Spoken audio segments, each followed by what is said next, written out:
आपण देव आणतो, देवांच्या मूर्ती आणतो आणि भक्तीने पूजा सुद्धा करतो. पण कधी विचार केलाय का? चुकीची केलेली एक मांडणी तुम्ही केलेल्या पूजेचं पूर्ण फळ मिळण्यापासून तुम्हाला रोखू शकते.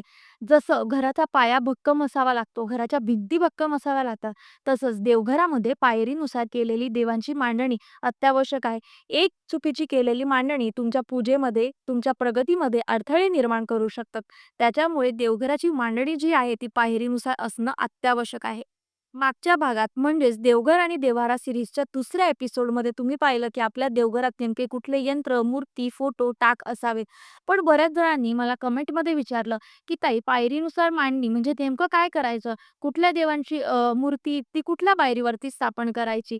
कारण की देवघरात देवांची मांडणी हे सुद्धा एक शास्त्र आहे. पायरीनुसार देवांची मांडणी ज्याच्या देवाची एक विशिष्ट जागा आहे, एक विशिष्ट दिशा आहे, तिथेच आपल्याला त्या देवाची मूर्ती स्थापन करायची असते. देवघरात देवांची मूर्ती स्थापन करणं म्हणजे केवळ देवघराची सजावट नाही, तर ती केलेली स्थापना तुमच्या घरात एक सकारात्मकतेचा फ्लो वाढवते. म्हणजेच काय एनर्जी तुमच्या घरात निर्माण करत असते. आजच्या या तिसऱ्या भागामध्ये शास्त्राप्रमाणे त्या 20 गोष्टींची मांडणी, पायरीनुसार मांडणी कशी करायची हे अगदी सोप्या भाषेत मी तुम्हाला सांगणार आहे. आणि हो, व्हिडिओ शेवटपर्यंत नक्की बघा. कारण मी एक तुम्हाला अशी गोष्ट सांगणार आहे जी तुमच्या देवघरात असायला नको. कारण कळत-नकळत आपण चुकून ठेवतो आणि ती आपल्या घरातील शांतता भंग करत असते. चला तर मग वेळ न वाया घालवता लगेचच व्हिडिओला सुरुवात करूया. सामान्यतः प्रत्येक देवघराला 3 किंवा 5 पायऱ्या असतात. जर तुम्ही बनवून घेणार असाल, तर विशेषतः देवघराला विषम संख्यामध्ये पायऱ्या असाव्या म्हणजे 3, 5 किंवा 7. तर 3, 5 या पायऱ्यांची मांडणी मी तुम्हाला आता सांगते. तर सगळ्यात पहिल्या पायरीवरती, सगळ्यात पहिले पायरी जी आहे, हिचा मान आहे कुलदेवतेसाठी आणि आपल्या गुरूंसाठी. कुलदेवता म्हणजे काय? जी आपल्या वंश परंपरेनुसार चालत आलेली आपली कुलदेवी आहे. तर 3.5 शक्तिपीठांपैकी सप्तशृंगी माता, महालक्ष्मी माता, तुळजाभवानी माता किंवा रेणुका माता यापैकी तुमची जी कुठली देवी असेल त्यांची फोटो किंवा मूर्ती तुम्हाला स्थापन करायची आहे किंवा वंश परंपरेनुसार जर कुलदेवीचे टाक तुमच्याकडे असतील तर ते देवघरात सगळ्यात पहिल्या पायरीवरती ठेवले जातं. त्याच्या शेजारी आपल्याला जे स्थापन करायचे असतात ते आपले गुरु. गुरु म्हणजे उदाहरणार्थ तुमचे जे कोणी गुरु असतील मी जसं स्वामी समर्थ महाराज त्यांना गुरु मानला आहे. तर त्यांच्या कुलदेवीच्या शेजारी मी महाराजांचा फोटो ठेवते आणि कुलदेवतेच्या टाकाच्या इकडच्या बाजूला आपण कुलदेवीचा कलश सुद्धा मांडत असतो. ही झाली पहिल्या पायरीची मांडणी.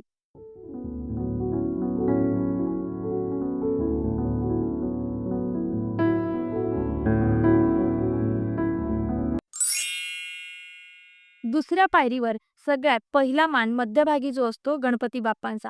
गणपती बाप्पा आपल्याला उजव्या बाजूला ठेवायचे असतात. त्यांच्या शेजारी आपण बाळकृष्णांची स्थापना करतो आणि बाळकृष्णांच्या शेजारी आपल्याला उत्तरेकडे तोंड करून महादेवांची पिंड ठेवायची असते. आणि लक्षात ठेवा महादेवांच्या पिंडीच्या अगदी शेजारी तांदूळाच्या वाटीमध्ये भरून आपल्याला माता अन्नपूर्णा स्थापन करायच्या असतात. आता गणपती, बाळकृष्ण, अन्नपूर्णा माता आणि महादेवाची पिंड. गणपतीच्या इकडच्या बाजूला आपल्याला माता लक्ष्मींची मूर्ती जर तुमच्याकडे असेल, तर ती चांदीची असू दे, पितळेची असू दे किंवा फोटो असू दे, तो तुम्हाला स्थापन करायचा आहे दुसऱ्या पायरीवरती.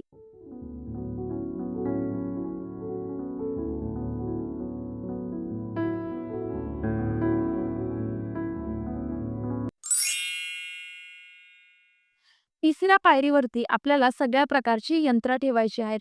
श्री यंत्र, कुबेर यंत्र, रुद्र यंत्र, महामृत्युंजय यंत्र, भोर कष्टोद्धरण यंत्र. तुमच्याकडे जी कुठली यंत्र असतील ती तुम्हाला तिसऱ्या पायरीवरती मांडायची आहेत. यंत्र झाल्यानंतर तिथेच तुम्हाला दक्षिणावर्ती शंख जर तुमच्याकडे कासव असेल तर तो कासव तुम्ही तिथे ठेवू शकता. पिवळ्या कवड्यांची स्थापना सुद्धा आपल्याला त्याच पायरीवरती करायची आहे.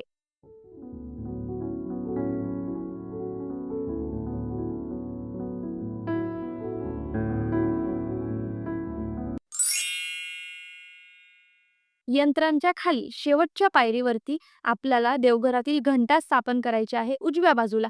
त्याच्यानंतर तेलाचा, तुपाचा दिवा. तुपाचा दिवा उजव्या बाजूला लावायचा आणि तेलाचा दिवा शक्यतो आपल्याला डाव्या बाजूला ठेवायचा असतो. त्याचबरोबर जर तुमच्या देवघरात उतरंड असेल तर तिची स्थापना पण तुम्ही त्याच पायरीवरती करायची आहे.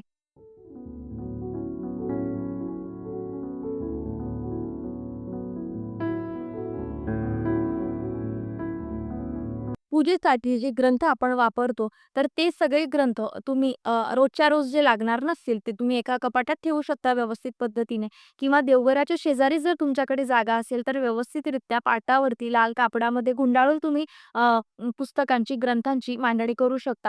त्याचबरोबर देवघराच्या अगदी समोर तुम्हाला पाटावरती रांगोळी सुद्धा काढायची असते. हे सगळं काही जे मी तुम्हाला सांगितलं, की मांडायचं कसं हे तोंडी सांगितलं आणि स्क्रीनवर दिसत असलेल्या पिक्चर मार्फत म्हणजे फोटो मार्फत मी तुम्हाला दर्शवण्याचा प्रयत्न केला. पण आता मी ॲक्चुअलमध्ये माझं देवघर कसं स्थापन केलं आहे, ते सुद्धा मी तुम्हाला शॉर्टमध्ये सांगते. चला तर मग माझ्या देवघराची सुद्धा मांडणी पाहूया. जसं प्रत्येक घर सारखं नसतं, प्रत्येक झाड सारखं नसतं, प्रत्येक जीव सारखा नसतो किंवा प्रत्येक माणूसही सारखा नसतो. त्या पद्धतीने एक आयडियल देवघर सुद्धा प्रत्येकाचं नसतं. प्रत्येक देवघर हे थोड्याफार प्रमाणात दिसायला वेगळं दिसतं, देवांच्या मूर्ती वेगळ्या असतात. तर आता मी माझ्या देवघराची मांडणी तुम्हाला या व्हिडिओत दाखवते. तर ही आहे माझ्या देवघराची सगळ्यात पहिली पायरी. आता वंशपरंपरेनुसार कुलदेवतेचे ताट माझ्याकडे नाहीये, कारण ते राहत्या घरी आहेत. मग मी माझ्या कुलदेवतेची मूर्ती इथे स्थापन केलेली आहे. त्याचबरोबर या 3 मूर्त्या जे माझ्या देवघरात 3.5 शक्तिपीठांची रचना पूर्ण करतं. सगळ्यात आधी इथे माझ्याकडे माझ्या गुरूचा फोटो होता महाराजांचा. पण जेव्हा मी मूर्ती घेतली त्याच्यानंतर मग मी तो फोटो काढला आणि महाराजांची मूर्ती स्थापन केली. पण मूर्ती थोडीशी मोठी असल्याने मी तिला खालच्या पायरीवर म्हणजे सगळ्यात पुढे स्थापन केलेली आहे. आता आपण येऊया देवघरातील मंगल कलशाकडे, जो कुलदेवतेचा कलश म्हणून स्थापन केलेला असतो. तर मंगल कलश सुद्धा आपल्याला पहिल्याच पायरीवरती स्थापन करायचा आहे. जर तुमच्याकडे पायरी छोटी आहे किंवा देवघर छोटं आहे, तर पहिल्या पायरीवर न करता तुम्ही देवघराच्या बाहेर सुद्धा मंगल कलशाची स्थापना करू शकता. आता ही झाली आपल्या देवघराची दुसरी पायरी. आता माझ्या देवघराला 3च पायऱ्या आहेत म्हणून ही दुसरी पायरी. तर दुसऱ्या पायरीवर मुख्यतः पंचायतन मी स्थापन केलेले आहे. तर सगळ्यात पहिले पायरीच्या मध्यभागी आपल्याला गणपती बाप्पांची स्थापना करायची असते. उजव्या बाजूला. त्यांच्या शेजारी माता लक्ष्मी आपल्याला स्थापन करायच्या असतात. त्याच्यानंतर आता आपण येऊया उत्तरेकडे. उत्तरेकडे म्हणजे जी तुमची उत्तर दिशा असेल, उत्तरेकडे ही महादेवाच्या पिंडीचं टोक आपल्याला पाहिजे. म्हणून माझ्या देवघराची ही उत्तर दिशा असल्या कारणाने महादेवांची पिंड इथे आहे. त्यांच्या शेजारी मी माता अन्नपूर्णांची स्थापना केलेली आहे. वाटीमध्ये तांदूळ ठेवलेले आहेत. अशा प्रकारे आपण माता अन्नपूर्णांची स्थापना करतो. माता अन्नपूर्णांच्या शेजारी, गणपती बाप्पांच्या शेजारी मध्यभागी बाळकृष्णांची स्थापना आहे. जसं मी तुम्हाला सुरुवातीला सांगितलं, बाळकृष्णाचं बालस्वरूप आपण देवघरात स्थापन करत असतो. त्या पायरीच्या खाली तिसरी पायरी. आता तिसऱ्या पायरीवर आपण स्थापन करतो ते देवघरातील सगळे यंत्र, दक्षिणावर्ती कासव आणि कवल्या. तर आता हे कसं स्थापन करायचं ते मी तुम्हाला सांगते. आता माता लक्ष्मींची मूर्ती तुमच्या देवघरात तुम्ही जिथे स्थापन केली आहे, त्याच्या खाली आपण लक्ष्मीकारक गोष्टींची स्थापना करतो. म्हणजे काय लक्ष्मीकारक कासव, श्रीयंत्र, दक्षिणावर्ती शंख आणि पिवळ्या कवड्या या चारही गोष्टी माता लक्ष्मी घराकडे आकर्षित करण्यासाठी असतात. म्हणून त्या माता लक्ष्मींच्या जवळ त्यांच्या खाली स्थापन करायच्या असतात. आणि श्रीयंत्र सुद्धा आवर्जून लक्ष्मी देवींच्या जवळच स्थापन करावं कारण श्रीयंत्र म्हणजे माता लक्ष्मीचं आसन असतं. तर त्यांना विराजमान करण्यासाठी आणि त्या स्थिर स्वरूपात आपल्याकडे असण्यासाठी हे श्रीयंत्र त्यांच्या जवळ ठेवावं. त्याच्यानंतर येतं ते आपलं कुबेर यंत्र. हे सुद्धा ऐश्वर्य आणि संपत्तीचं प्रतीक आहे. आणि त्याच्यानंतर हे शेवटचे यंत्र जे माझ्याकडे आहे ते रुद्रयंत्र. रुद्रयंत्र म्हणजे काय? जसं माता लक्ष्मींचं आसन श्रीयंत्र असतं, तसं भगवान शंकरांचं आसन म्हणजे रुद्रयंत्र जे आपण भगवान शंकरांच्या शेजारी स्थापन करतो. तर अशा प्रकारे माझ्या देवघराची तिसरी पायरी दिसते. त्याच्यात सगळ्यात खाली आता मी स्थापन केलेलं आहे बघा उजव्या बाजूला देवघरातील घंटा आहे. त्याच्यानंतर देवांच्या मूर्ती शेजारी पाण्याने भरून ठेवलेला कलश आहे. गजलक्ष्मी आहे दोन्ही बाजूंना आणि 2 दिवे आहेत.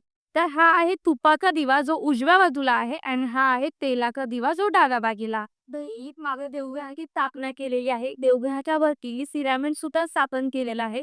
तर हे मी स्वामी केंद्रातून घेतलंय. जर तुम्हाला देवघराच्या वरती काही ठेवायचं असेल, तर तुम्ही अशा प्रकारचं पिरॅमिड ठेवू शकता. पण बाकीचं कुठल्याही प्रकारचं ओझं आपल्या देवघरावरती असू नये. आजच्या व्हिडिओमध्ये पाहिलं आपण की देवघराची पायरीनुसार मांडणी कशी असावी. प्रत्येक देवघराची मांडणी ही थोड्याफार प्रमाणात अशीच असते. पण काळजी करण्याचं कारण नाहीये. तुमची मांडणी थोडीशी चुकू सुद्धा शकते. मांडणी चुकली तरीही चालेल, पण मनातली भक्ती आणि भाव हा देवांसाठी महत्त्वाचा असतो. पण थांबा, थांबा. अजून व्हिडिओ संपलेला नाहीये.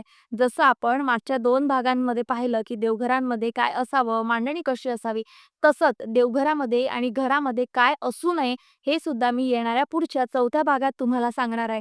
कळत-नकळत आपण देवघरामध्ये आणि घरामध्ये अशा काही वस्तू ठेवतो, ज्या आपल्या घराला वास्तुदोष निर्माण करत असतात. त्याच्यामुळे पुढचा भाग मिस करू नका, कारण की मी खूप महत्त्वाच्या गोष्टींची माहिती तुम्हाला पुढच्या भागात देणार आहे.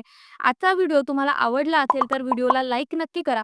आणि हो, तुमच्या देवघरात कुलदेवतेची मूर्ती, फोटो आहे की ताक आहे, हे सुद्धा मला कमेंटमध्ये सांगायला विसरू नका.